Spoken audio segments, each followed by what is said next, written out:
Good morning.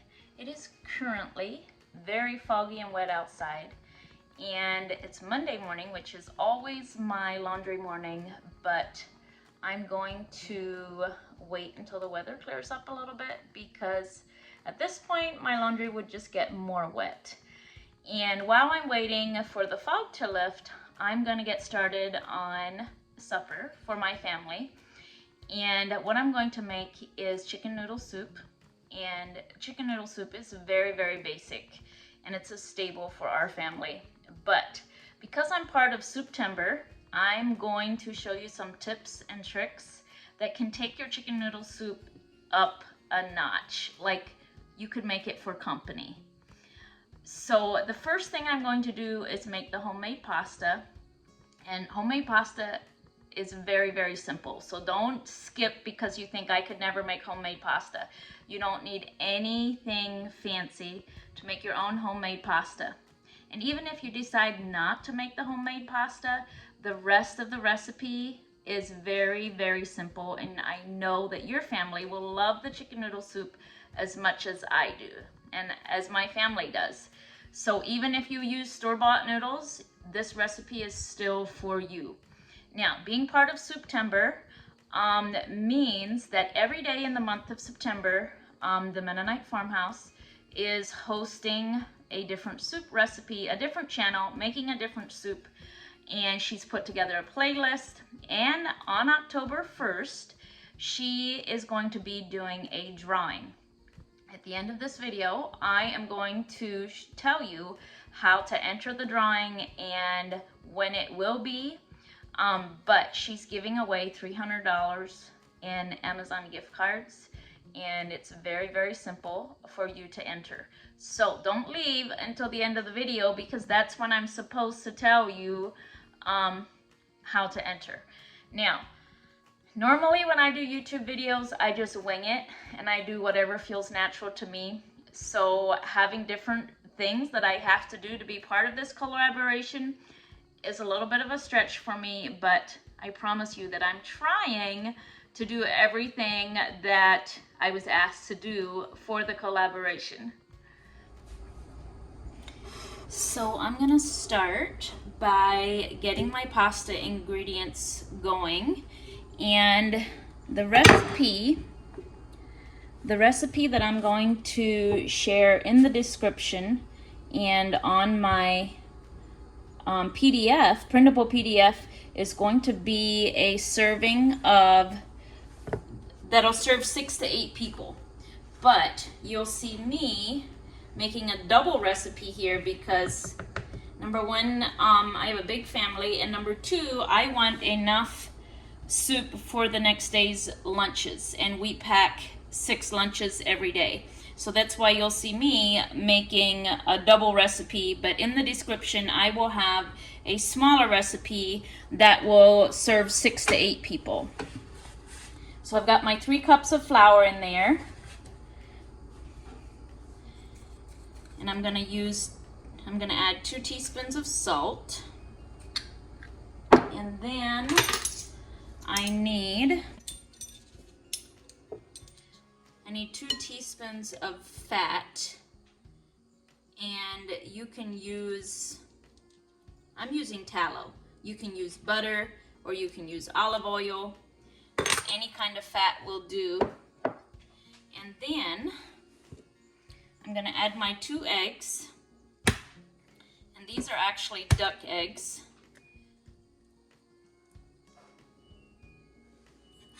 And I actually only want the yolks.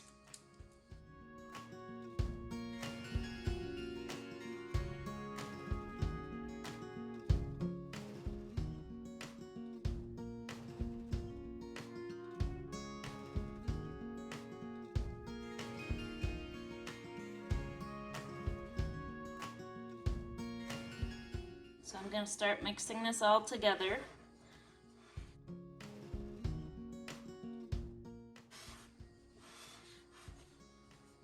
So this is looking really dry. So I'm gonna add my 2 tablespoons of water,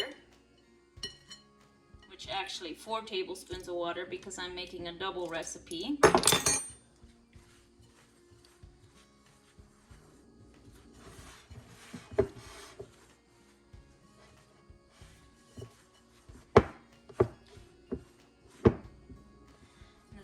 still not coming together for me.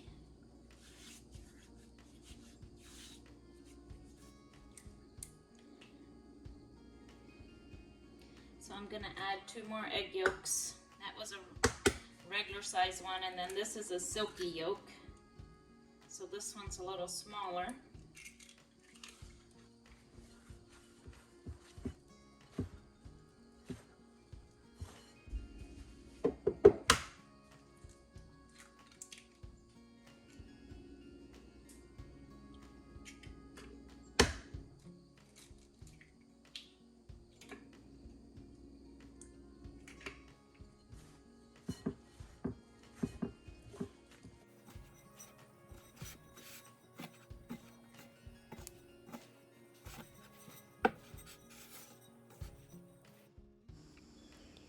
So you do what you need to make your pasta dough come together. And it's really a tough dough until it comes together.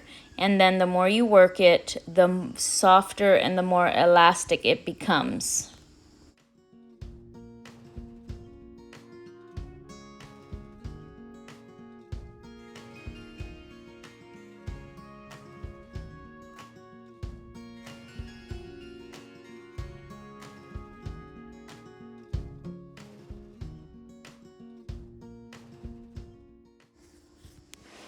So once your dough comes together, it's still gonna feel a little sticky and it's gonna stick to your hands a little bit, but just work in a tiny little bit of flour so that you don't get it too dry. And then just work it like you're working Play-Doh.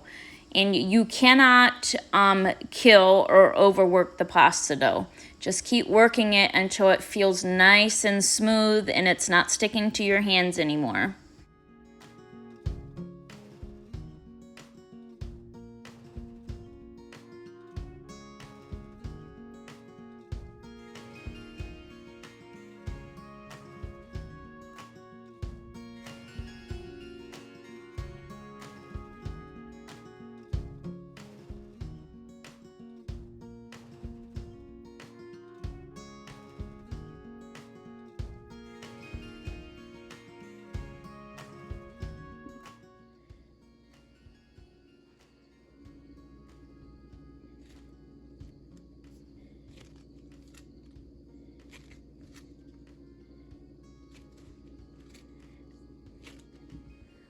So I'm gonna call this pasta dough good, and it's a little stretchy. See, it's kind of like Play-Doh.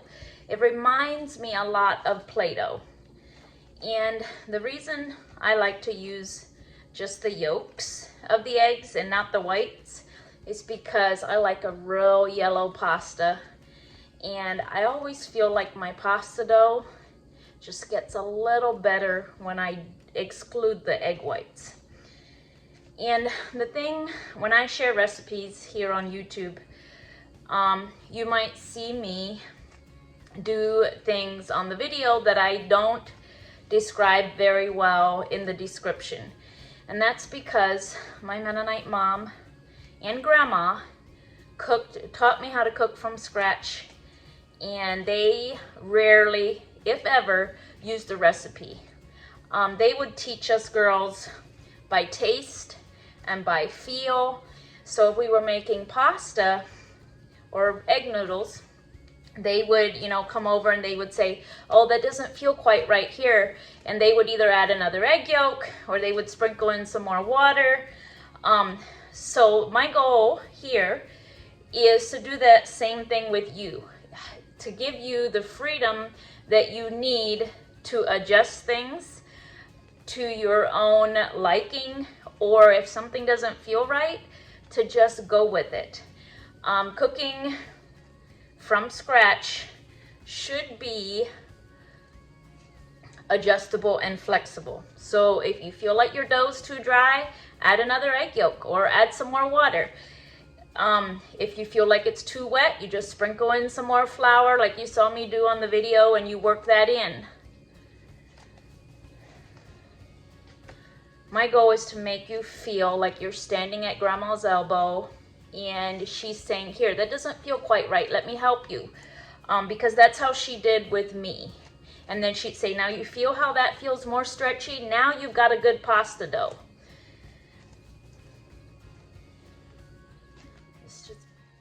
So now that my pasta dough is smooth and somewhat elastic, I'm going to wrap it up to trap all the moisture in. And I'm gonna let it rest in the refrigerator, minimum of an hour or two. But I've let it in for a complete day, like from morning until supper time, and it's been fine. But you just want it, like I don't have a lot of time today. I think I'm gonna get this done before the school kids come home, so I'm just gonna make it a little thinner, and I'm gonna lay it in the refrigerator. And the reason I smashed it thin is so that it chills all the way through in a shorter amount of time. So now I'm just gonna rest this in the refrigerator for a couple hours before I roll out the pasta.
So now that my pasta dough has chilled for a couple hours, I'm gonna start rolling it. And normally when I make pasta, I use my pasta machine, but since some of you may never have made pasta before, I'm gonna skip the pasta machine and show you how to do it with just a rolling pin and a knife or a pizza cutter. So when you get your dough out of the refrigerator, it's gonna feel just a little sticky. So that's why I have the flour here. And I'm gonna start rolling it out, working from the middle.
So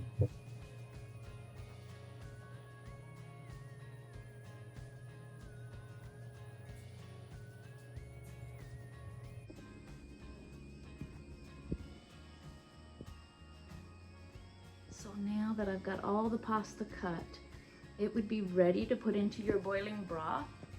But because I'm not ready to make dinner yet, I'm gonna hang it up to dry. And it'll just need to cook a tad longer if it's dry. The reason I'm doing this is because I don't want to make pasta right before dinner because it gets a little crazy right before dinner and the kids will have their chores to do. So I like to make my pasta ahead of time, and then when I make my chicken noodle soup, the pasta is already done and ready to put in.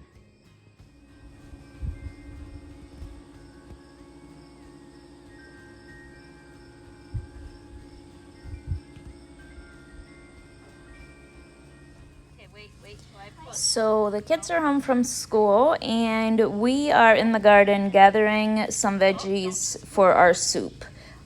We are digging carrots, and then we need to get some celery and an onion as well. Okay, let me see. No, that one's stuck. That one's yellow. Throw that one over the fence. And this one. I'm cutting a few stalks of celery for the soup.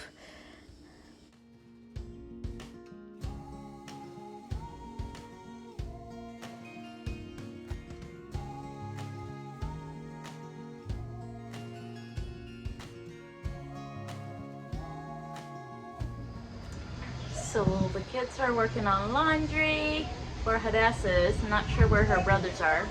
They're supposed to be helping her. And we've got our veggies ready to go. We have ready to chop them. And I brought up some chicken and some broth. And our pasta up here is beautifully dry. Mitchell's outside mowing yard. And I'm gonna see if I can show you how dry the pasta is. This one fell down. It cracks now. That's how dry it is. Clean break. So we're gonna start putting this soup together.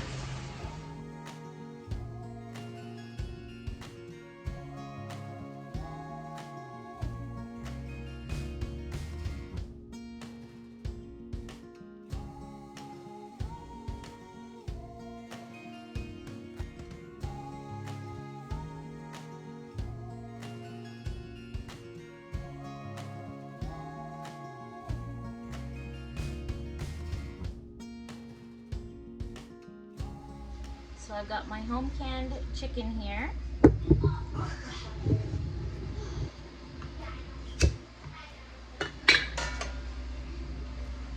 And I'm going to use this ladle and just skim some of the fat off of the top. And that's the fat that I'm going to use to saute my vegetables. You can use butter. That's what I use if I don't have any chicken fat.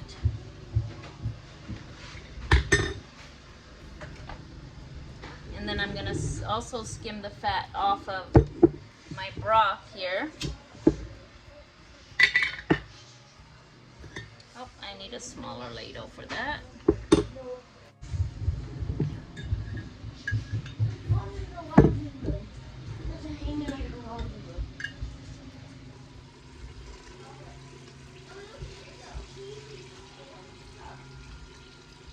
Next bottle.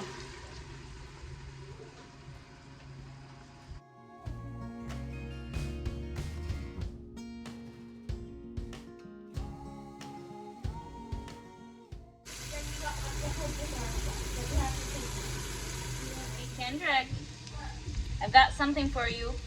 Maxwell, you want some too? There's some carrots I didn't use. You want one too? There you go. You're welcome. Close the door, flies come in.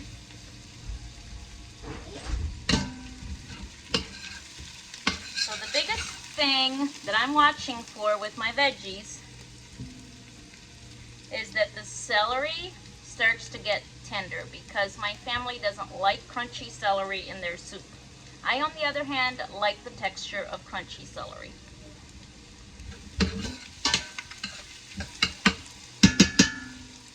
So now that the celery is tender, or beginning to get tender, I'm going to add my garlic. Garlic sautés much faster than onions and celery and carrots, so that's why I need to add my garlic after the rest of my veggies. So I'm going to add my garlic, and then we're just going to saute it a tad bit longer. And now it really smells good.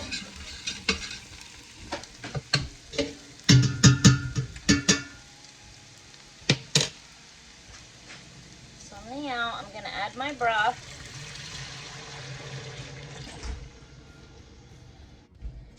And then I'm going to use my strainer, and I'm going to add all the broth from the chicken as well.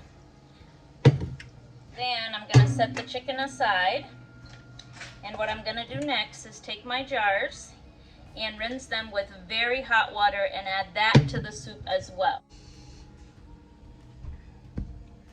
So what I'm going to do with each jar, I have very hot water in here. I'm just going to hold the lid on, and I'm going to shake it around a little bit to get all that yummy goodness out of there.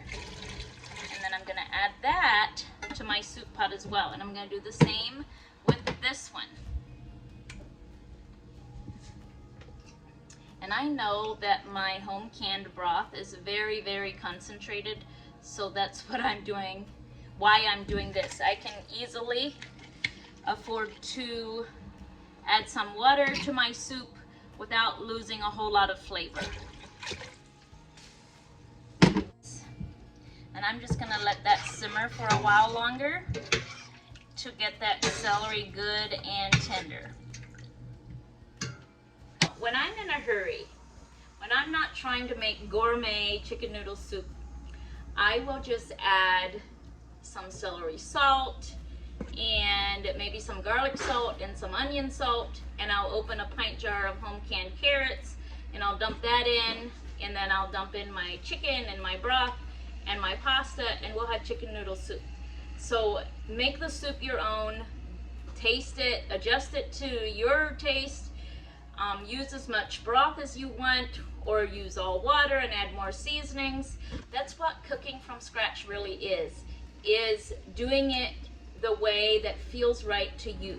And I'm gonna write in the description, I will write the recipe, but true cooking from scratch is just putting things together until it tastes right to you.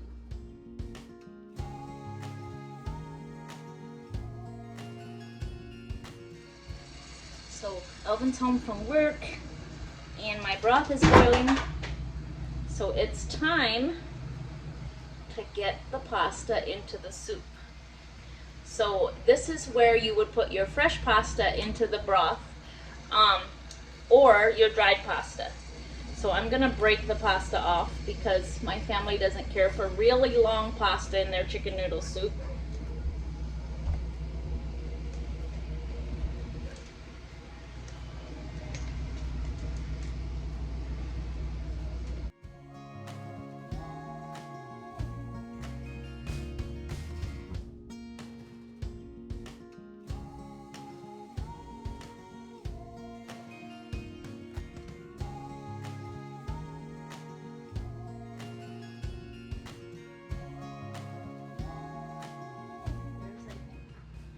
So now, depending on how thin you rolled your pasta, that will tell you how long you need to cook it. But here again, just taste the pasta and you decide when it's tender enough to your liking.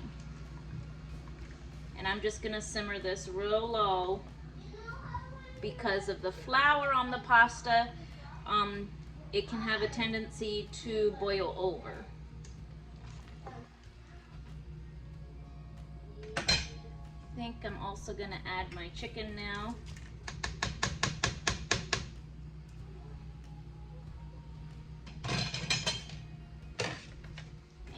rest of the broth that I cut. Boys! Come, all three of you. Time to set the table.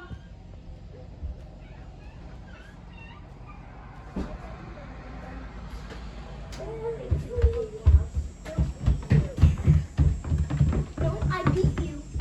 Doesn't Kate look like a big daddy wearing those?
Supper's done. The family really loved the soup, which I knew they would because it's one of our favorites. And this is how much I have left for lunches tomorrow, which is plenty.